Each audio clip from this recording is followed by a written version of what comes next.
Hi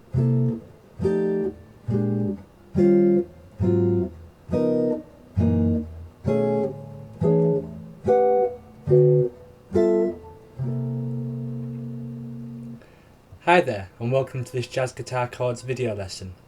In today's lesson, I'd like to show you how to play some really useful dominant 7th chord inversions. And the first type of dominant 7th chord inversions that we're going to be looking at are 13th chords. Now, I class these as types of dominant 7th chords inversions because when I'm using 13th chords or 9th chords or 11th chords, I'm basically, for the vast majority of the time, using these against what a real book might say is a dominant 7th chord. I'm not really sticking or limiting myself just to dominant 7th inversions. I'm in fact using 13ths and 9ths and throwing all my dominant 7th inversions in there to create much more movement and harmonic potential within my comping and chord soloing. So the first type of chords that we're going to be looking at from my kind of bag of dominant 7th inversions are 13th chords. So if you'd like to get the tab and notation for these 13 chords that we're going to be looking at, just look below this video and you'll see a link to an article on my website which has a big article on the 13th and 9th chords, and the first type of chords that I mentioned are 13 chords, and that's what we're going to be checking out today. So let's get zoomed in and learn how to play 13 chords for guitar. For the purpose of today's lesson, we're going to be learning these 13 chords in the key of B flat. B flat's a great key for jazz and blues, so hopefully you'll have a direct application for these chord voicings. Okay, so I've tried to keep all the voicings as 4-note voicings, but I might be amending some of them slightly to show you how they work in content and things like that. So the first B flat chord voicing sounds and looks like this. I guess you could think of this as being an extension of a shell voicing. We have this shell there, A flat and D, 7th and 3rd. Then we're adding a 13th to that, and then you can play the root again on top. Some common variations to this particular voicing are converting it to a drop 3 chord. So rather than play the B flat on the top E string, you move it to the bottom E string. That's something that you often see jazz guitarists do. Another variation to this chord is rather than play the B flat on the top, they'll raise that to a C. That's a really common 13 voicing. I guess you could call that either a 13, 4 or 9 because it's got both of them notes in. The C, the 9th is on top though, so maybe it's more acceptable to call it a 9th, but as I said in the intro video, I don't really think of categorising these chords as, or using them as strictly 13, so I'll kind of often interchange them with other dominant 7th chords. So for example, if a lead sheet said B flat 7 for 4 bars, I'd think B flat 13, B flat 9, B flat 11 and things like that, rather than just B flat 7. So there's the first one. That's how it's written on the article, but I've said you can add the 9th or you can add the root on the bottom as well to give it a nice full sound. Okay, so the next one, it's actually not the one that's next in line on the tab. The next one is the one that's 4th in the 4th bar really, and that's this chord voicing, the next 13th chord. So there you have the 3rd, which is the D, you have the A flat, which is the 7th, and again you've got the C here, but this time you've got G, the 13th, at the top of the chord voice in there. If you want, you can add the B flat root there as a reference to put it in perspective.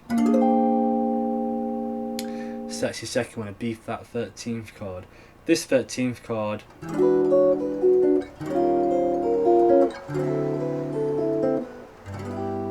you'll hear kind of players like T-Bone Walker use that all the time, going from the 13th to the 9th, from the 13th to the 5th.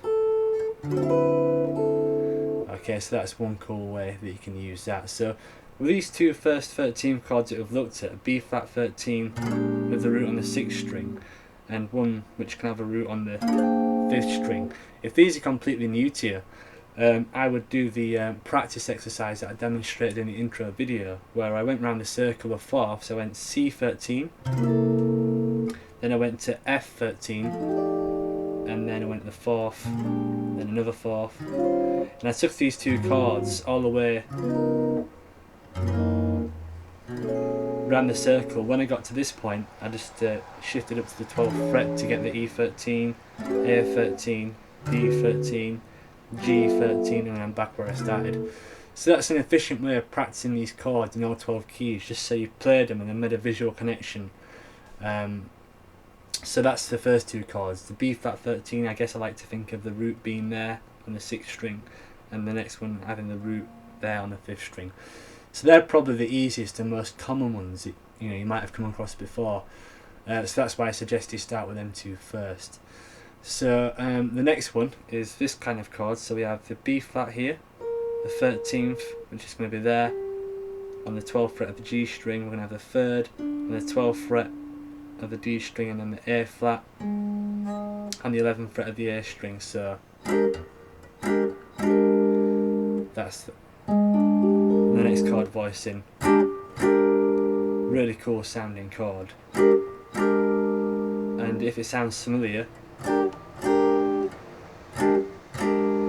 then that's because it's the same notes as the first voicing. We had here 7th, 3rd, 13th root, 7th, 3rd, 13th root. It's the same configuration but on the middle strings, but it kind of has a bit more of a punchier sound, I think, on the middle strings to what it does on the top 4 strings.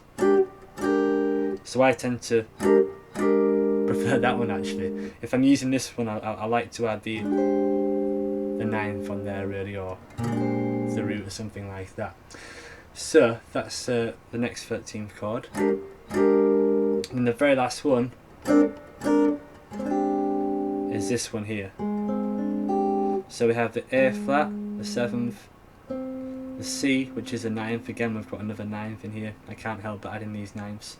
And then we have the 3rd, which is the D natural, and then the 13th, which is the G. If the 9th really bothers you, you could just put a B flat in there, but to me that just sounds terrible, so I'm going to put the 9th in, and it produces a much better sound. So the thing that you might struggle with this chord is what you would call a rootless voicing, meaning that we don't actually have a B flat kind of in the chord itself. So I like to kind of just use this as a reference. I like to imagine that there's a root there, and that kind of keeps me in sync when I'm using these 13th chords. But that's a really nice chord voicing. So if we go through all the ones that we've looked at so far, we have this one, then we have the exact same notes but on a different string set, which gives us this one.